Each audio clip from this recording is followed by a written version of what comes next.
인사합시다. 할렐루야. 따라하세요. 하나님, 오후에도 말씀에 집중하게 해주세요. 옆 사람 이렇게 해주세요. 말씀 듣다 졸면 죽습니다. 한 번 더. 유도고처럼 되면 안 됩니다. 유도고 알죠? 바울 설교가 길어지니까 졸다가 떨어져 죽었잖아요. 말씀 들을 때 집중하시길 바랍니다. 우리 교사들은 2부 예배 설교를 꼭 들어야 돼요. 교육자들은 체크를 확실하게 해야 됩니다. 제가 조만간에 또 확인을 하도록 하겠습니다. 성경은 심은 대로 거둔다고 말씀하고 있죠. 이것이고 적게 심은 자는 적게 거두고 많이 심은 자는 많이 거둔다 하는 말이로다. 각각 그 마음에 정한 대로 할 것이요 억지로나 인색함으로 하지 말지니 하나님은 즐겨내는 자를 사랑하시느니라. 이 말씀은 이제 헌금에 대한 말씀이에요. 바울이 고린도 교회 성도를 가르치는 거예요. 근데 헌금에만 해당이 되는 게 아니에요. 자연의 법칙이죠. 우주의 법칙이죠. 영적인 법칙이기도 합니다. 우리가 손을 내가되 낙심하지 말지니 포기하지 아니하면 때가 이름에 거두리라. 갈라디아서 6장 9절의 말씀이죠. 육신을 위해서 심는 자는 육신을 위해서 썩는 것을 거두고 영을 위해서 심는 자는 썩지 않을 것, 영원한 것을 거둔다고 성경이 말씀하고 계시죠. 특별히 예수님 재림하실 때 행한 대로 갚아주십니다. 주님이 먼 나라로 가시면서 종들에게 달란트를 맡기셨잖아요. 재능대로. 어떤 사람은 5달란트의 재능, 대단해요. 어떤 사람은 2달란트의 재능, 그냥 보통이에요. 어떤 사람에게는 1달란트의 재능에게 재능이 별로 없네. 그런데요, 5달란트든 2달란트든 1달란트든 우리가 알다시피 상관이 없어요. 5달란트 받은 사람은 5달란트를 남기면 되는 거고, 2달란트 받은 사람은 2달란트를 남기면 되는 거고, 1달란트 받은 사람은 1달란트를 남기면 되는 거예요. 근데 5달란트 받은 사람은 5달란트 남겨서 10달란트를 주님께 드렸어요. 2달란트 받은 사람은 2달란트를 남겨서 4달란트를 주님께 드렸어요. 칭찬이 주어지죠. 심은 대로 거두는 거예요. 네가 작은 일에 충성하 있음에 내가 많은 것으로 네게 맡기리니 네 주인의 즐거움에 참여할지어다. 1달란트 받은 사람은요, 땅이 묻어뒀어요.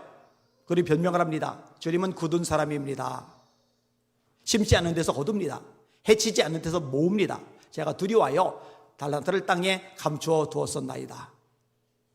주님이 뭐라 하세요? 악하고 게으른 종아, 바깥 어두운 데로 내어 쫓아라. 거기서 이를 갈며 슬피 울미 있으리라. 여러분, 세상에서요 사는 것이 격차가 있을 거예요. 그런데요, 진짜 중요한 거는 세상에서 사는 동안에 얼마나 격차가 있느냐가 아니라 주님 앞에 섰을 때 격차가 있는데 그때 어떤 모습으로 우리가 서게 되느냐, 그게 이제 본질이죠. 그게 영원한 삶이니까. 여기는 여러분들은 주님 재림하실 때 심은 대로 거두시되 칭찬 듣는 종들 되시기를 예수님의 이름으로 축원합니다. 그렇게 되셔야 돼요. 찬양대 그렇게 되시기를 예수님의 이름으로 축원합니다. 따라합시다. 재림하실 때 행한 대로 갚아주신다. 한 번 더. 재림하실 때 행한 대로 갚아주신다. 오늘 본문은 예수님의 순환 예고가 마태복음에도 나오고 누가복음에도 나오고 마태복음에도 나오는데 아마 공관복음서에서 나오는 순환 예고 중에 제일 중요한 본문일 겁니다. 21절 같이 읽겠습니다. 시작. 이때로부터 예수 그리스도께서 자기가 예루살렘에 올라가 장로들과 대제사장들과 서기관들에게 많은 고난을 받고 죽임을 당하고 제3일에 살아나야 할 것을 제자들에게 비로소 나타내시니. 자, 이때로부터라고 되어 있는데 이때로부터는 언제냐? 베드로가 예수님을 주요 하나님의 아들이요 그리스도로 고백한 그 시점 이후부터입니다. 사람들이 나를 누구라고 하니? 선지자라고 합니다. 예레미야라고 합니다. 세례 요한이라고 합니다. 너희들은 나를 누구라고 생각하냐? 베드로가 대답하죠. 주는 그리스도시요 살아계신 하나님의 아들이십니다. 바요나 시모나 보기도다. 이것을 알게 하니는 혈육이 아니요 하늘에 계신 내 아버지시니라. 내가 이 반석 위에 교회를 세우리니 음부의 권세가 이기지 못하리라. 내가 너에게 천국 열쇠를 주노니 네가 땅에서 매면은 하늘에서 매일 것이요 네가 땅에서 풀면은 하늘에서 풀리리라. 그리고 나서 말씀하는 거예요. 세 번째 말씀하시는 거예요. 나 고난 당할 거야.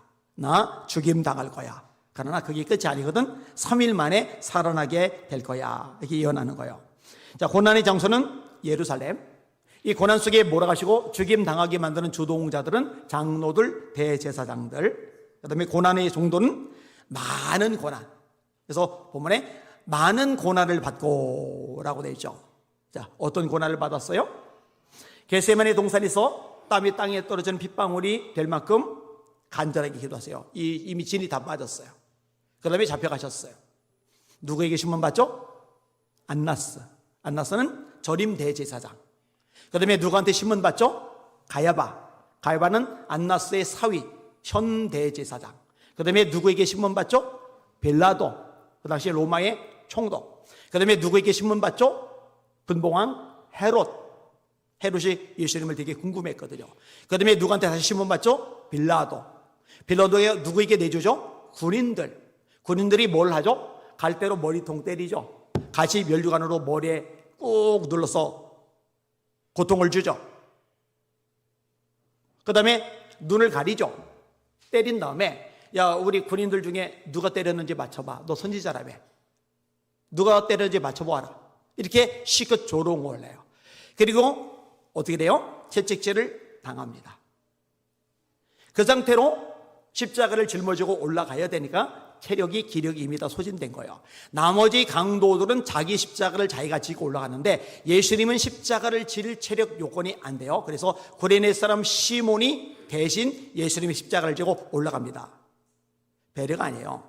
십자가 처형을 빨리 집행해야 되는데 그대로 예수님이 짊어지고 가게 되면 집행이 될 가능성이 없기 때문에 어쩔 수 없이 구레네 시몬이 십자가 지고 올라가게 만든 겁니다. 그리고 마침내 손과 발에 못이 박히고 십자가에 매달린 거예요. 이게 이제 육체적인 고통만 다룬 것이고 정신적인 고통 겪죠. 빨가벗긴 채 매달려요. 그 밑에는 여인들이 있어요. 예수님의 어머니 마리아도 있어요. 사람들이 고개를 흔들립니다. 십자가에서 내려오라고 합니다. 여러분, 그 앞에서 비웃고 조롱하는 무리들 중에 주님의 말씀을 들은 사람이 있어요. 치유받은 사람, 그의 일가 친척도 있을 수 있어요. 근데 그들이 전부 다 등을 돌려버린 거예요. 배신감이 얼마나 크겠어요. 그리고 하나님에게조차 버림을 받으십니다. 구름이 해를 가리죠. 상징적인 의미가 있는 거예요. 엘리 라마 사박다니. 시편 22편 1편의 성취죠. 나의 하나님 어찌하여 나를 버리셨나이까. 이게 주님이 당하신 많은 고난입니다. 예수님은 이 고난을 피하지 않으세요. 겟세마네 동산의 기도 이후에 가룟 유다가 무리를 데리고 오는 것을 아신 예수님이 제자들에게 말씀하세요. 일어나라, 함께 가자. 보라, 나를 파는 자가 가까이 왔느니라. 다시 말해 예수님은 목숨을 빼앗기는 것이 아니고 목숨을 버리시는 겁니다.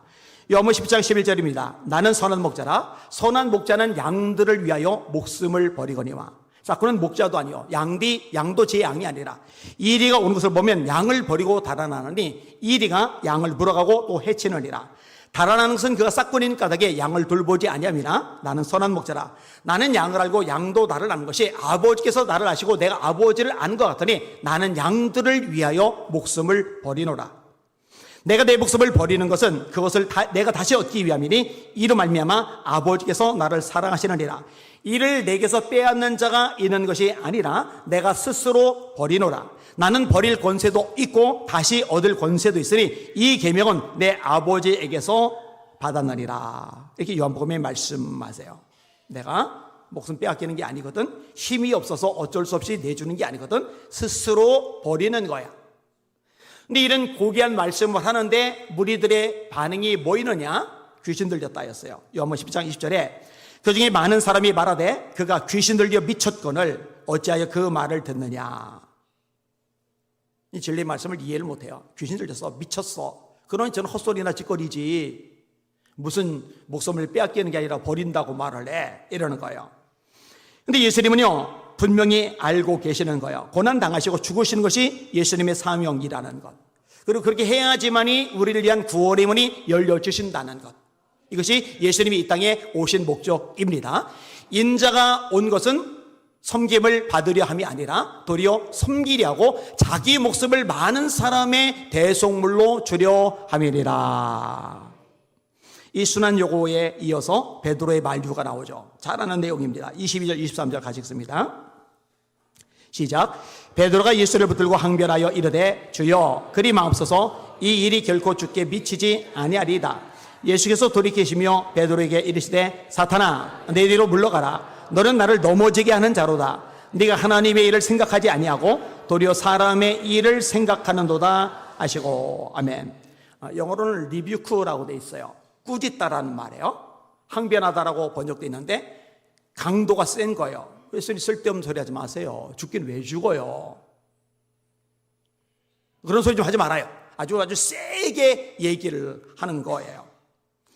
예수님께는 죄가 없죠. 죄 없는데 고난당하고 죽는다? 판결받을 때 사형 판결을 받는다?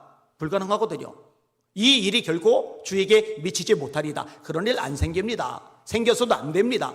예수님이 로마 당국에 어떤 법을 어겼길래 사형을 당합니까? 그 당시 제사장들은 사형 권한이 없어요. 그래서 빌라도에게 부탁하는 거예요. 사형 권한을 위임받은 사람은 빌라도밖에 없어요. 총독밖에 없어요. 로마 황제가 빌라도에게만 그 권한을 줬어요. 제사장들이 그 행사를 하면은 이거는 월권이 되어버려요. 근데 제자들, 특별히 베드로의 생각에 예수님이 로마 형벌에 의해서 사형당할 만한 죄를 지은 적이 없거든요. 특별히 반란죄 같은 거 지은 적이 없거든요. 두 번째로 예수님에게 능력이 있거든요. 바다를 잠잠케 하시잖아요. 죽은 지 나흘 된 나사로를 살리시잖아요. 38년이나 돗자리에 달라붙어 있던 중풍병자를 일으키시잖아요. 떡 5개와 물고기 2마리로 5,000명이나 먹여버리시잖아요. 이렇게 능력이 많으신 예수님이라면 처형당해 죽을 일, 고난당해서 비참해질 일은 없잖아요. 이 일이 결코 주에게 미치지 못하리다. 그다음에 세 번째 차원, 베드로는 예수님을 사랑해요. 그래서 예수님을 위해서 모든 걸 버렸어요. 근데 본인이 사랑하시는 예수님이 본인이 모든 것을 버리고 삶의 목표를 삼고 쫓아다니는 예수님이 높아져야 자기들도 덩달아 높아질 텐데, 예수님이 고난을 당한다? 그것도 많은 고난을 당한다? 그리고 죽어버린다? 그러면은 자기는 어떡하라고요? 사랑한 예수님을 잃어버린 자기는 어떡하라고요? 내 인생의 꿈이요, 목표요, 가치였던 예수님이 사라져버리고 나면은 나는 어떡하라고요? 이런 일은 절대로 예수님께 생기면 안 됩니다. 이 일이 결코 주에게 미치지 못하리이다. 예수님 왕 되셔야죠. 우리는 장관, 여의정, 영의정, 우의정, 좌의정 자리 하나씩 찾아야죠. 여러분, 예수님이 부활하셨을 때요, 제자들의 관심, 야, 죽음까지 이기신 예수님이라면 로마 따위는 쉽게 이기시지. 그래서 질문하는 거죠. 예수님, 이스라엘 나라를 회복하심이 이때니까. 예수님이 쌀쌀맞게 말씀하세요. 때와 기한은 아버지께 속한 것이니 너희의 알 바뇨. 너희들 그런 데 관심 가질 게 아니야. 진짜 관심 가질 건 따로 있어. 오직 성령이 너희에게 임하시면 너희가 권능을 받고 예루살렘과 온 유대와 사마리아와 땅끝까지 이르러 내 증인이 되리라 하시니라. 여러분, 교회가 가장 관심을 많이 가져야 될 것은 전도와 선교, 영혼 구원입니다. 예수님은 오해의 여지를 하나도 안 남기고 아주 명확하게 심플하게 말씀하셨어요. 나라 중요하죠. 너무너무 중요하죠. 게다가 이 당시 유대는 나라의 주권을 위해서 독립운동하니까, 그러니까 젤로 땅이 있죠. 열심당, 시카리가 있죠. 무력으로 로마 추종자들을 죽이기도 하고 로마의 주요 요인을 암살하기도 하는 시카리, 젤로 땅보다 한 레벨 더 센 집단이에요. 성경에는 안 나와요. 근데 예수님 뭘 하세요? 그거보다 더 중요한 게 있어. 교회가 존재하는 가장 핵심적인 가치가 따로 있어. 성령 받아서 영혼 구원에 선교와 전도. 할렐루야. 여러분, 이거 절대로 우선순위 바뀌면 안 됩니다. 예수님은 이거를 아주 명확하게 말씀하셨어요. 막 다른 거 막 열심히 내요. 막 난리가 났어요. 그런데 전도를 안 해요. 선교를 안 해요. 영혼 구원에 관심이 없어요. 이건 예수님의 말씀을요, 귓등으로 또 안 듣는 거예요.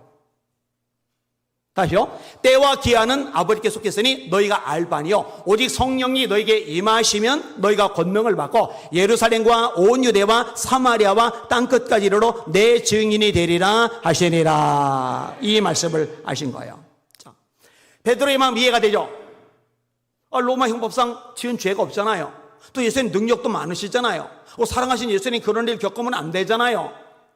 또 예수님 높아져야 우리들도 한 자리 차지할 거 아니겠어요? 그런데 죽는다 그러니까 이 일이 결코 주에게 미치지 못하리이다 하고 세게 얘기를 하는 거예요. 예수님이 뭐라 하세요? 사탄아, 내 뒤로 물러가라. 마귀 소리 들었어요. 그게 마귀예요. 왜 그러느냐? 네가 하나님의 일은 생각하지 아니하고 사람의 일을 생각하는도다. 여러분, 생각이 그래서 중요한 거예요. 생각이. 인본주의에 빠진 사람들은 인본주의 생각만 해요. 여러분, 베드로의 생각이 나쁜 거는 아니에요. 다 나름대로 괜찮아요. 나름대로 위하는 거예요. 나름대로 설득력 있고 논리적이에요. 근데 문제는 뭐냐? 하나님의 생각과 충돌한다는 거죠. 하나님의 생각은 뭐예요? 예수님이 우리의 죄를 짊어지고 십자가에 죽으시는 거예요. 근데 베드로의 생각은 뭐예요? 그런 일이 생기면 안 되는 거예요. 하나님의 생각과 우리의 생각이 충돌하면 문제가 돼요. 우리 애고 있잖아요. 육신을 따르는 자는 육신의 일을, 영을 따르는 자는 영의 일을 생각하나니 육신의 생각은 사망이요 영의 생각은 생명이니라. 그렇죠? 이 영의 생각, 육신의 생각 있단 말이에요. 그런데 분명히 괜찮고 아름답고 나름대로 가치가 있고 논리적이고 합리적인 생각일지라도 하나님의 생각과 충돌하면 그 사탄인 거예요. 사탄아, 내 뒤로 물러나라. 그래서 여러분의 마음을 하나님의 말씀으로 채우라는 거예요. 자꾸 이런저런 얘기 하지 말라는 거예요. 내 생각 자꾸 그러지 말라라는 거예요. 여러분, 저도 그렇고요, 여러분도 그렇고요. 하나님의 말씀이면, 하나님의 감동이면, 하나님의 음성이면은 그때는 모든 판단 중단하고 아멘하고 발을 내딛고 순종하는 저와 여러분이 되실 수 있기를 예수님의 이름으로 축원합니다. 안 그러면은요, 수제자인데 사탄 소리 듣는 거예요.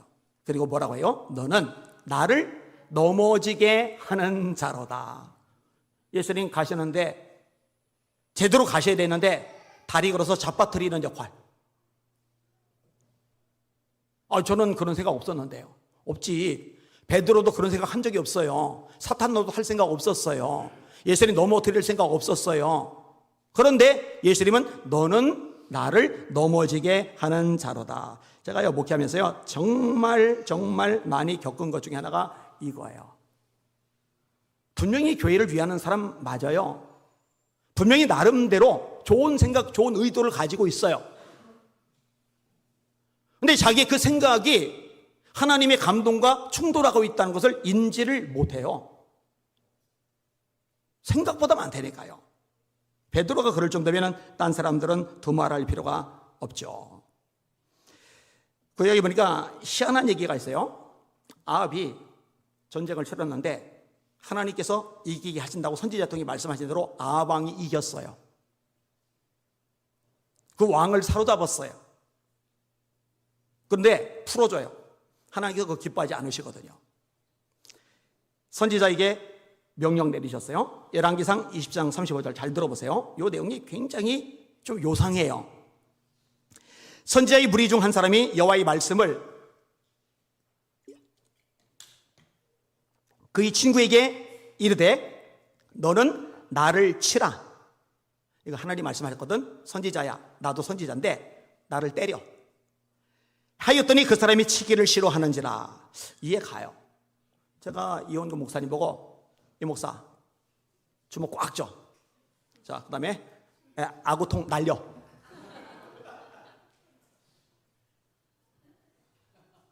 칠 것 같죠?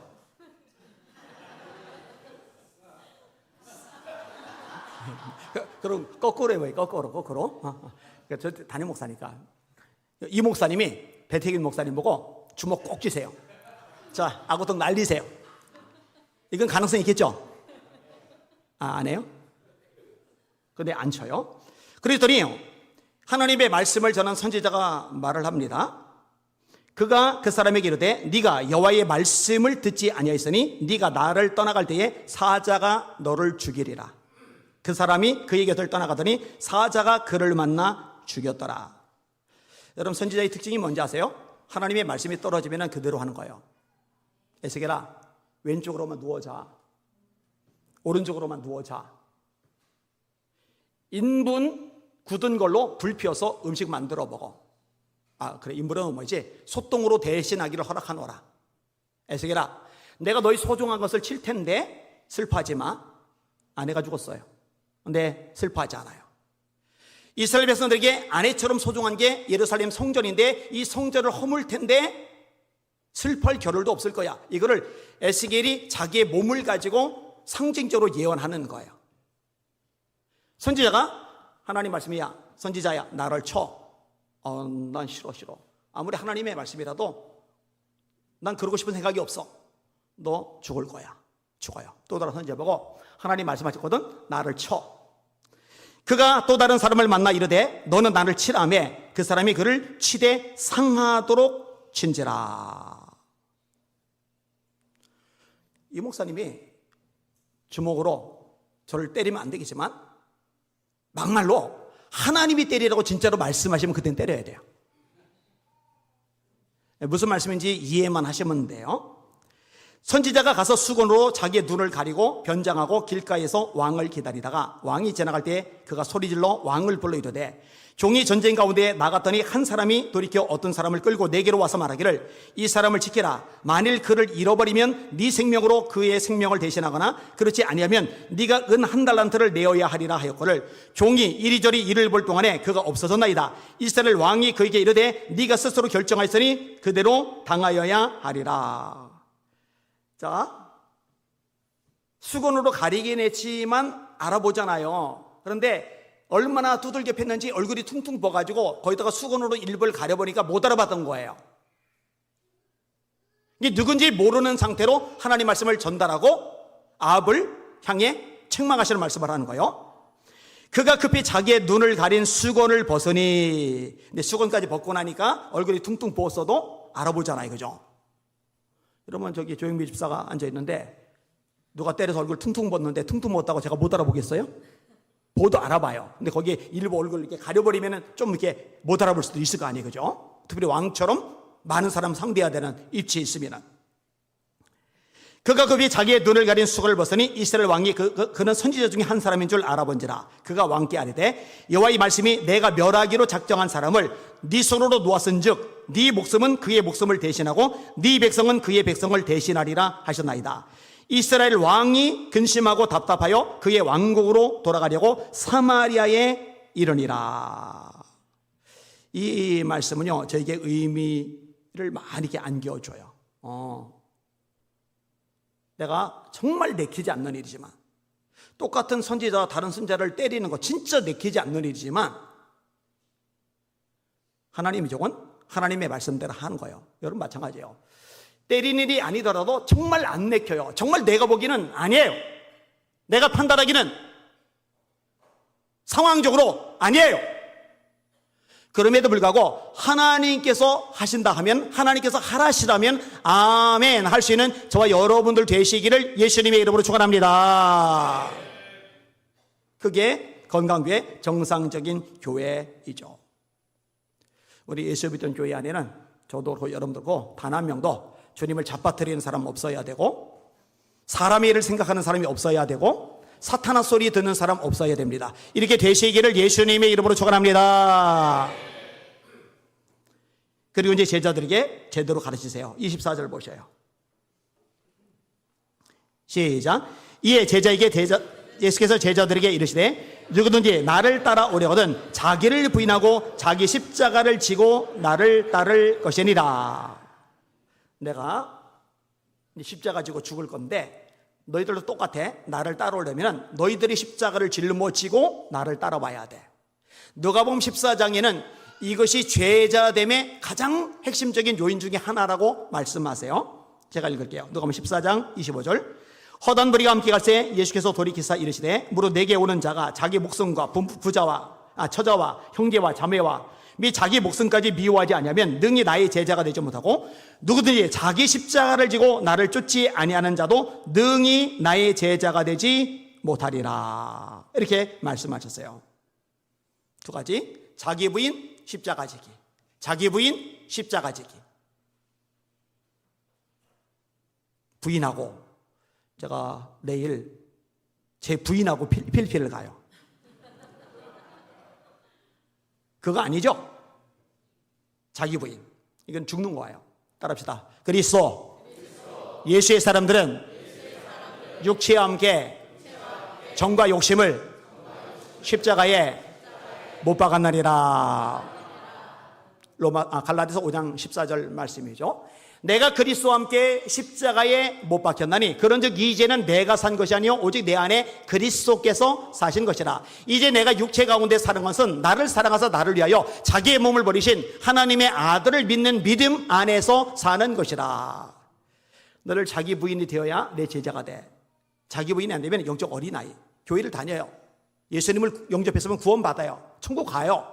그런데 영적 어린아기. 성장해야 돼요. 제자가 돼야 돼요. 이 제자가 된 사람의 특징은 자기 부인, 자아가 십자가에 못 박혀 죽는 거예요. 그러면은 교회 안에서 자기 감정대로 행동 안 해요. 감정대로 말하지 않아요. 편한 것만 추구하지 않아요. 다 자아가 생생하게 살으니까 이 자아는 편한 걸 추구하거든요. 대접받는 것, 영향력 행사하는 것, 내 나름대로 고집을 부리는 것, 이게 다 자아거든요. 이 자아가 죽은 사람이 왜 인간적인 고집을 부리겠어요? 이 자아가 죽은 사람이 나 대접 안 하네? 이거 가지고 뭐 씩씩거리겠어요? 자아가 죽은 사람이 감정 노릇하면서 인상 빡빡 쓰고 다니겠어요? 죽은 사람이.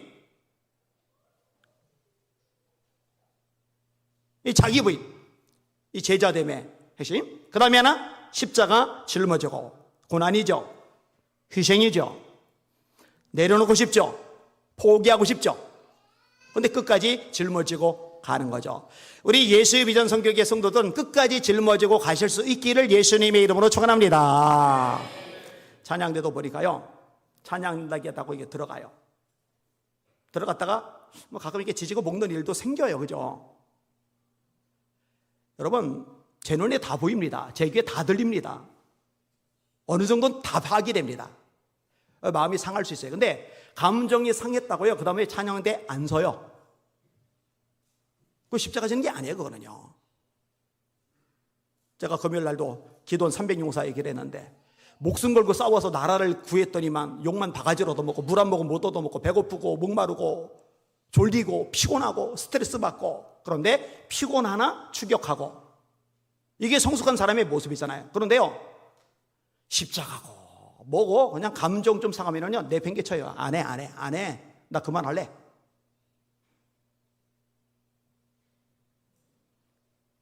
이거는 아니죠. 여러분, 기꺼이 십자가 짊어지고 주님 따라가시는 여러분들 되시기를 예수님의 이름으로 축원합니다.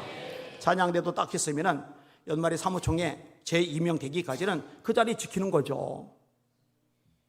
그리고 다른 직함들도 마찬가지예요. 다른 사명들도 마찬가지예요. 솔직히 딱 까놓고 얘기해서 찬양대원 되고 나서 사무총회 할 때까지 1년 자리 지키는 거, 그거 십자가라고 한다 쳐도 솔직히 초대교회 성도들이 당하던 십자가하고는 비교가 안 돼요.